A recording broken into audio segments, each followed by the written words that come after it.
Welcome to the Growth Whisperers Podcast, where everything we talk about is building enduring great companies.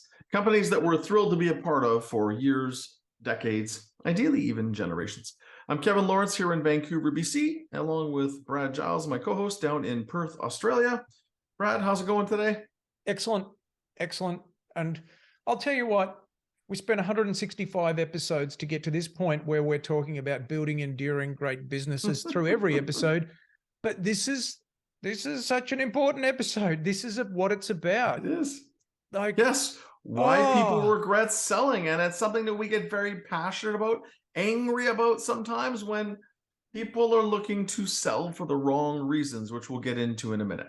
So what's your word or go ahead. Oh, but I know we want to get into it.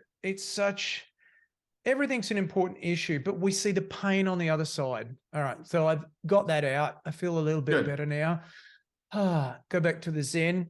What's my word of the day? Cooperation. I remember you said something offline once, which is about the function of a coach and a leadership team together and how there's challenging and then there's arguing. Wrapped around that is how are we all cooperating to get the same outcome in healthy debate? So cooperation. Awesome. Well, the word as you started talking, I changed mine, but mine is conflict. Because, conflict is really important to a healthy team, but conflict can be done with respect. Yes. And care. And it's a different thing when you make your point and you start to feel like you're yelling and screaming and threatening. That's a whole other thing. And usually when people start yelling and screaming and threatening, it's because they have no other way to communicate. And they've surpassed their ability to communicate and they resort to those types of things, which I know I've been like that before. Yeah. So both cooperation and conflict kind of go hand in hand. You got to have conflict sometimes to keep that cooperation going, but it's a matter of how good the conflict is or isn't. And this kind of drips a bit into what we're talking about today, because selling a business, and sometimes one of the reasons we'll get to people want to sell a business is just too much internal conflict and too much pain. But the point that we're looking at here today, and this is our deep passion, and as we've talked about, there's a whole industry and lots of people believing that selling your business is the ultimate goal. And the truth is, for some people, it is. But there's others who don't really want to sell, but sell almost out of desperation or losing faith that it's even possible to have a great company and enjoy their job. And what we want to talk about today, that it doesn't need to be that way for those that really deep down inside don't want to sell. And we're going to get into some strategies or some situations we've seen and some things that actually help people to work their way out of it when they kind of lose faith. And, we really break this down into two different things. One is sometimes people have a long-term goal to exit. We're not talking about that. There are people who that is their goal from the beginning, to build it, get it to a certain point and sell it and then go do their next thing. The one we're talking about is that people end up looking for an exit strategy partway through because it's not going so well. Yeah. I don't know if Brad, you want to add anything into that between those two philosophies? So much. I got 17 hours to dribble on about this stuff, but I'm going to start with, many people say, what's your exit strategy? That should be the cornerstone or the beginning of a business plan potentially. But all the time, I hate it. But why? We're challenging the orthodoxy around that. We're challenging. Well, why does it need? I just thought of something. It's like when you're getting married, someone saying, "Hey, so what's your exit strategy?"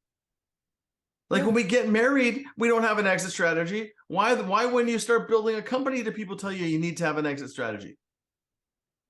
And this is because we see this stuff day in, day out. We see the pain and the toll that this kind of stuff takes. So what we're saying is that you don't need to think about it like this. And I want to tell you where was the first point where I began to think differently about this? and it must have been 15, 17 years ago. There's a guy called Tom, runs a painting business, right? Now you might think painter, not sophisticated, probably a terrible business model, but this guy was the complete opposite. Even on reflection, the strategy, the execution, the everything, it was brilliant, right? Now, Tom said to me, he said that he's seen so many people, a bit of an aged fella, but he's seen so many people who have been running their business. He said there's two types of people. There's the ones who get in and then they try something, and then they sell that business and they start another one, and then they get fed up, or they sell that to make a dime, and then so they're always kind of switching around, a bit like the fox and the hedgehog, right? They're always, he said, but these people are never successful. They get to their 50s, 60s, and they're like, I was always waiting for that big deal. I was always waiting for something that would scale, right? He said, but the ones that are truly successful are the ones who get to their 50s and 60s, and they've stuck at it, and they've gotten better and better and better and better and focused, and they've nailed it over time. He said, he said, there are these two people, and if you want to win, you've got to be the latter. And I'd never thought about it like that as a young entrepreneur who was full of beans, but that's where the first change in my mindset began. Interesting. So what we're going to dig into, we got kind of like 5 core things of why people end up selling their businesses almost under a bit of internal duress, higher degree of potentially regretting it. And the root of it is, generally in life, we're more likely to regret decisions when we are fear-based and running away from something versus when we're opportunity-based and running towards something. And, we got 5 things. I'll outline the 5 and then we'll dig into them. But partner or shareholder issues, they can't see a way through, so exiting seems to be a solution. They don't believe themselves as the founder or the leader, that they have the skills or sometimes energy to get to the next level. Fed up with people, wanting to build or needing some personal wealth, or wanting some personal cash or wealth outside the business. And then just basically not enjoying it. Like they don't like their job and they're not enjoying their job. So we'll dig into those. And I'll start off with a story from, actually it's in the front of my book, so I can talk about openly. A guy named Nigel. And he almost sold his business because of partner frustrations. His partner and him did not get along. And also, he was kind of tired of running the show, and he couldn't have a good president. And he had a deal and it fell apart, which is funny. End of the day, he ended up finding a way to buy out his partner, and he bought his partner out. And he got somebody in his team, the third try, he got a great president in place. It's got to have been 10, 12 years ago that all happened. The company is doing well. Nigel is able to keep his strategic role as the majority shareholder. His president is also a shareholder too. And able to do all the cool stuff he wants in his life. He's got his cake and he's eating it too, and it couldn't be better. So he found a way through, and thankfully the transaction didn't happen. Thankfully. So partnership, a partnership is the only ship that's built to sink. Okay. No one builds a ship with a plan to sink, but the structural nature of partnerships means that when we go in, we're all excited, we're all looking forward to the future, and we have a common enemy. Okay, the common enemy is the growth of the business, to establish and build something. Okay, but then over time, all of the little bits and pieces mean that the common enemy either isn't there because we've built the business, or there becomes little points of conflict that eat away over time. I remember there was one Sydney team who had a partner conflict. When they had nothing, it was fantastic because they were all going to go and do the work and get stuck in. But then this conflict became massive, and I had to try to work through with them that conflict so they could build an agreement document after the fact, because they were thinking, I'm just going to exit. It's no good. And this business has potential to be in like 10, 20, 30 countries. This is an amazing business.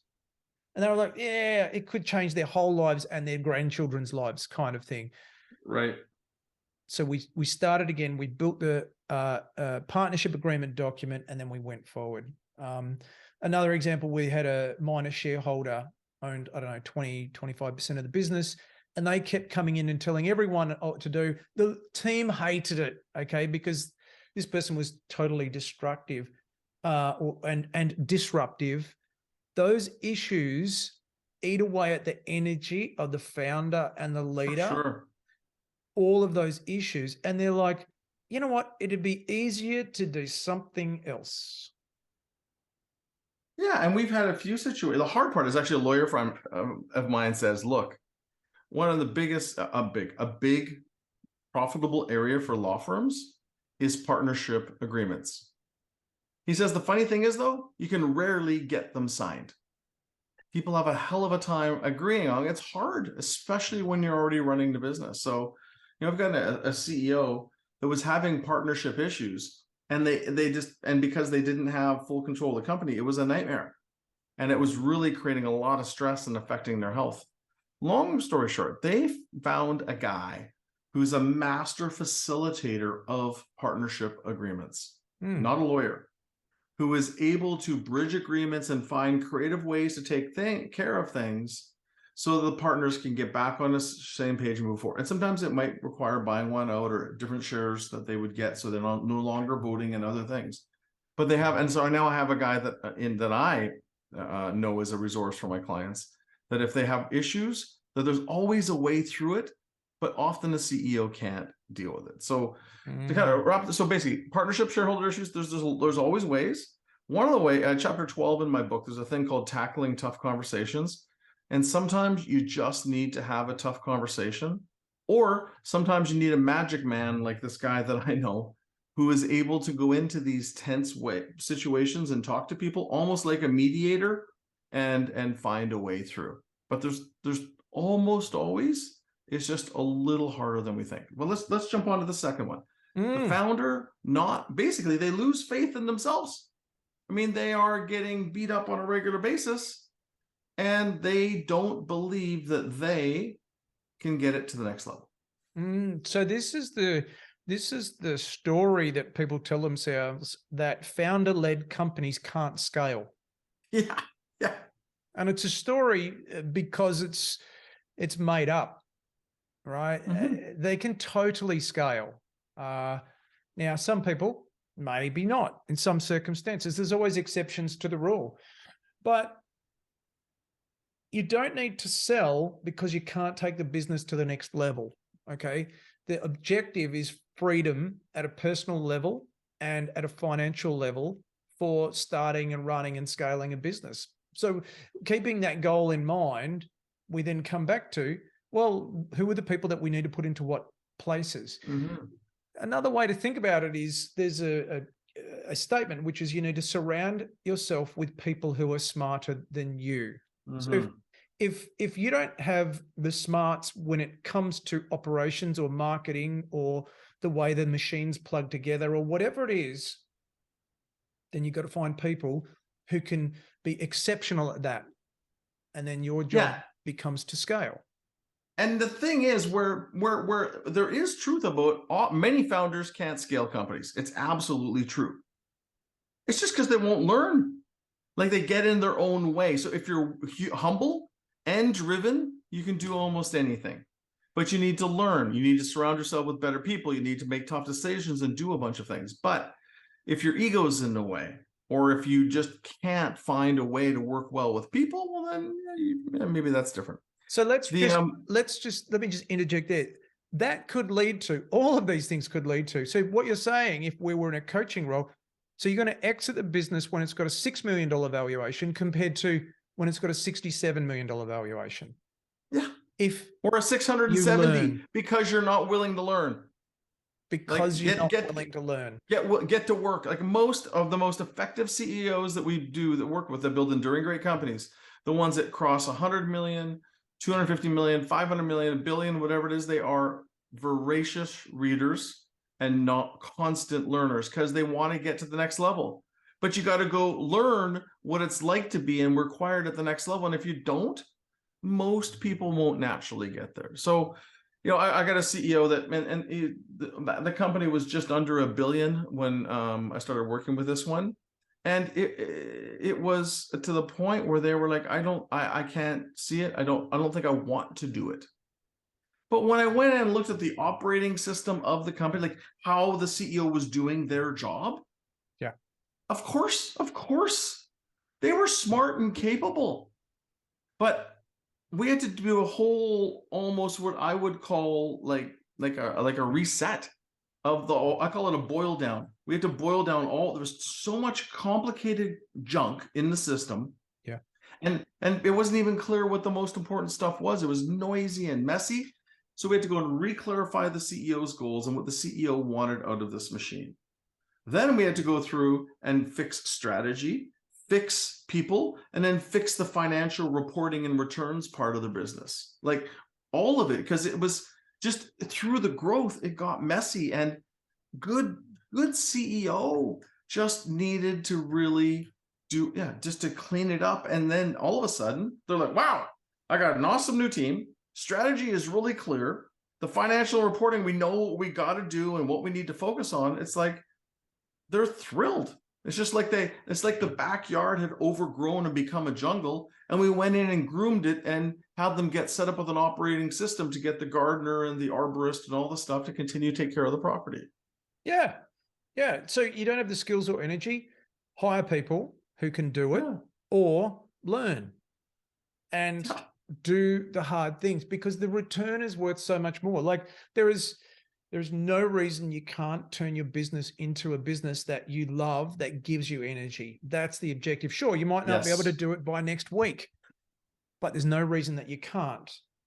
So let's move to number 3. Unless your business model is flawed. But on 2. So from again, your oxygen mask first is written with this in mind. So chapter 8, learn like your life depends on it, is key to not having the skills and building the skills. And 2 is that chapter 11, quadruple your IQ. It's who you surround yourself with. Get way better people around you. Normally, when people like that, they are not surrounded by awesomeness in every direction. Go ahead, Brad. Number 3. Yep. Third one, fed up with the people issues. I was asked today by a founder CEO, when you're coaching people, is every single conversation about people issues? Maybe not every single one, but certainly we talk about people issues regularly. So we've seen the tax that this has on leaders. It's horrendous. Yep. Okay. And once you see behind the curtain of building a great team of A players, once you understand it, you can't unsee it. And then it only compounds the frustrations you have when you don't have the right people on the bus doing the right things the right way. See, building a great team of A players is the job of the CEO leader. Like that's it. You've got to surround yourself with the best people, smarter than yourself, as we said before. So there's one leader, and for many years had several mediocre people. And he used to always say to me, look, I can't bring in the best people or I can't build the business and build a great team if I've just got people always going out the back door, departing the business. We focused on it. We built scorecards and we got A players in, and now that business is absolutely cranking. You look to every single corner of the business and it's just cranking and compounding and compounding. Yeah, we see that story again and again and again, Brad, generally people tolerate people that aren't thriving in their roles. And of course, who wants to run a company when you don't love all the people you work with? And I had one CEO that we had a conversation with, and really good guy, and his team was driving him crazy. And he just says, I just don't want to deal with it. I think I'm ready to sell. Went to market. The valuations weren't good enough. The business was at a bit of an awkward stage. And then finally he goes, okay, based on all the feedback from the private equity firms he talked to, they all said the same things about what he needed to fix in his business. And he goes, well, the reality is I want to get it to the next level. I want a better value than I could get now. So now I'm going to go and do the hard work and go and fix the people things. And there was half a dozen people that needed to be exited. needed to change the structure a little bit. So now he's going to go and do the work. And I said to him, just be prepared that you actually might not want to sell it after you do it. You were hating your business because you didn't have the right people doing the right things, and it was pushing up a lot of headache to you. So you get the right people in place. So this is a huge part of it. It's 90-something% of our conversations, and it's the game changer. And most people tolerate too much with people. In our world, it's an A to stay. We want people who are thriving in their roles today, not 5 years ago, not in 5 years. Today, we need greatness. So again, in Oxygen Mask First, chapter 10, make yourself useless. One of my favorite chapters, right? Surround yourself with people so good that you don't have to do a lot. And then chapter 12, stop being chief problem solver. Stop telling people the answers to their questions. Get people to solve their own problems, or get people that can solve their own problems so you're freed up to actually do the CEO's or the founder's job. We see that so often. For the people who didn't see the video, I was cracking up when you were saying that, because so often people, all of these 5 things, they build up and they're like, no, I just want out. I just want an easier life. I just want to do it. And then they realize the valuation of the business or what their life looks like afterwards. And then they end up coming back to, they kind of go through this whole emotional phase. If they don't exit, then they say, well, actually, this is just the business that I want. And then they build the business that they want from that realization. Right. So, or they do exit and then they get bored after a while, and then they go and build another company, which is the business that they want. Often, often, and especially if they're still in their 40s or 50s. Yeah. What we're kind of saying here is or wisdom comes from learning from other people's mistakes. You do not need to go through this pain yourself. All right. So moving on to the next one. That one was, again, so number 1, partner shareholder issues. Number 2, founder not believing they have the skills or energy to take it to the next level. Number 3, that one was fed up with the people issues. And then this one's interesting. Number 4, wanting to build some personal wealth or security. They've invested everything back into the business or a good deal. And they're like, look, I just want to take some money off the table, or I don't experience the wealth that I want. Why? Yeah, and the idea, and the reality is, you only need so much money. But if a business is generating, I'm making up numbers, $5 million a year of profit, whether it's 500,000, 5 million, or 50 million, whatever the number, the reality is, one of the CEOs wanted to sell, and I said, fine, I can understand how you want to take some of your net worth out of your company and put it somewhere else. And we went through a bunch of different scenarios. And one, because basically just think like a private equity firm would. What are they going to do? Well, they are going to leverage the balance, borrow a bunch of money, and use the bank's capital and investors, but use the bank's capital and get the business to pay that off while it continues to grow. So I said, you really got options. You can go borrow money against your own company and pull it off and put it in a holding company and do it that way, or just focus on improving your cash in the business as it's growing so that the company can afford to generate more additional cash. And of your 5 million, depending on the business model, maybe you could pull out. So if you did the lump sum, borrowed some money, you could probably take 20, 30 million out of the company if you really wanted to, especially if it went back when rates were good. Or of the 5 million of profits, depending on the capital requirements, maybe you could start to pull out 2-3 million extra a year and transfer that to a holding company. And over a number of years, you could end up in a quite a great position, but you have to take the time to think the strategy through. And you could sell it and get all the money today, which is the alternative. But there's ways to do it, and a lot of people see the lump sum exit as the magical solution when there's other ways. And if you plan in advance, you can just do it over time. How much do you want? That's the first thing that comes to mind. Mm-hmm.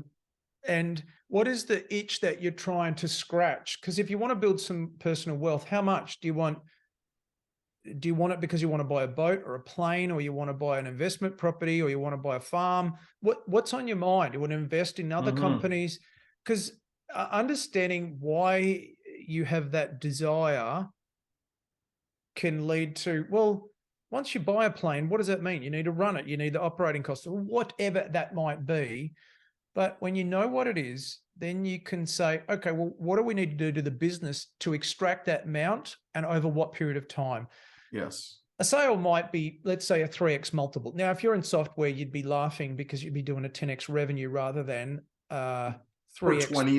Or 20 at some point that they were doing. Yes. Yeah, I agree. But the average business might be doing a 3 to 5 times profit multiple to get there. I mean, well, small ones, the bigger ones, bigger businesses get, like, some of the bigger ones have been, 10, 12, 14 times profit. Perfect. On the big ones, but just to clear, Yeah, but the point is still, how much do you want? And then what do we need to do to the business to make that happen?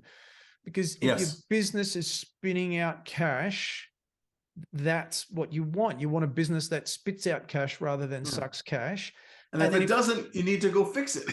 And you need to go fix it. Exactly. So it does. But a business that you own should be one of the best investments that you make. That should generate some of the highest returns, cash returns that you see if it's run well. And that's what we're saying. So there was an example. I had a professional services firm and the CEO was talking to me and she was saying, look, I just want out. We're just getting, I'm just tired of it. It's not creating the results. And I think she even said, I'd be better off going and working for someone else. And so, from that, we worked to implement the business and we followed through. Now they're at 30% profit, growing at 30 to 40% a year.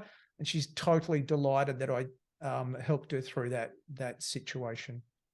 So in both of those scenarios, whether it's pulling more personal cash for a reason or change and fixing your business so it generates substantial cash, that both requires strategy and some big brains sometimes simple brains to help you figure it out.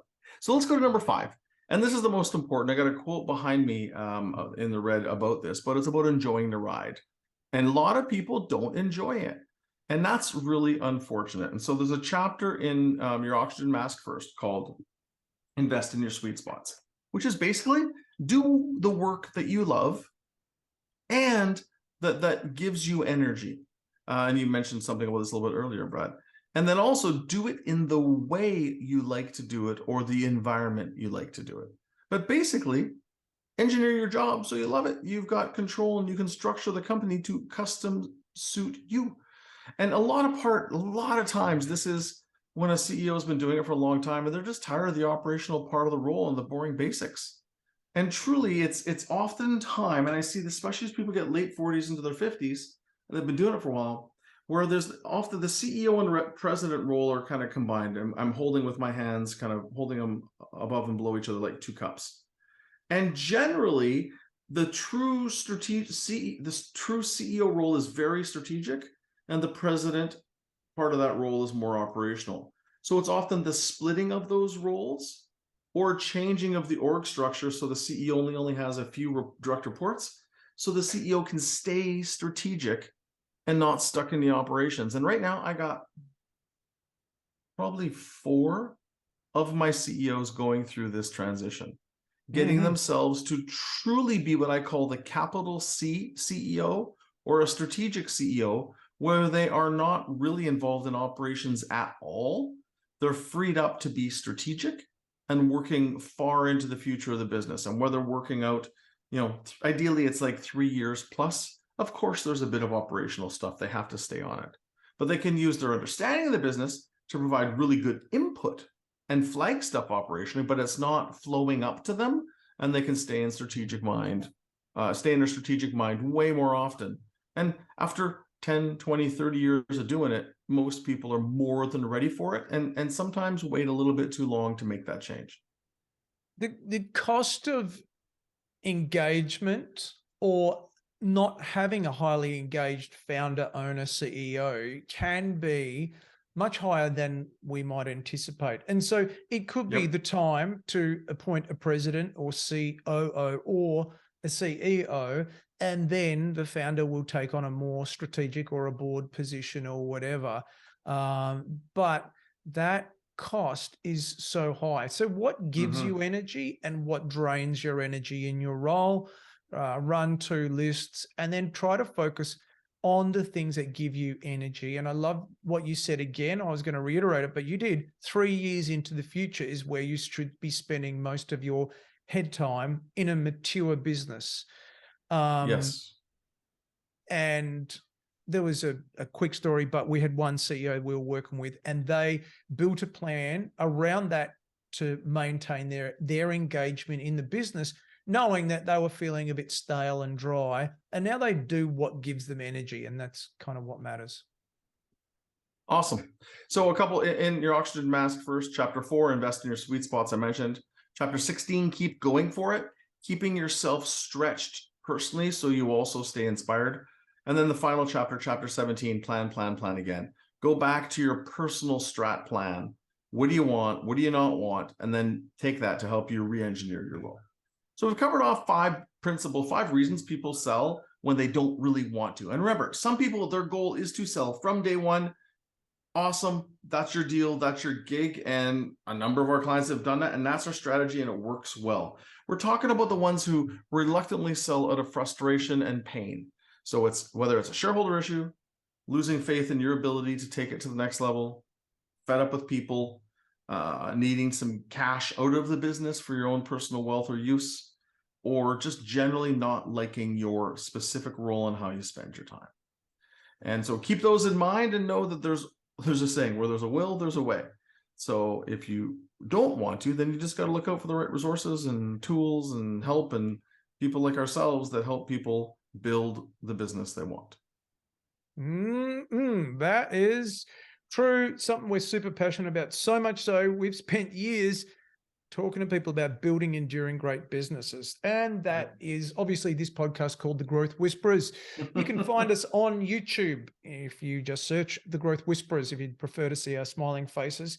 We greatly appreciate you subscribing, commenting, and also you can find us where you listen to your favorite podcast. Again, the subscription and the commenting and the rating is so important to us.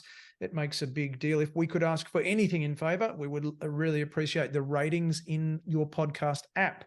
And you can find Kevin. His book is referred to a few times today, is Your Oxygen Mask First. His website is lawrenceandco.com. You'll find also an interesting weekly newsletter that he publishes.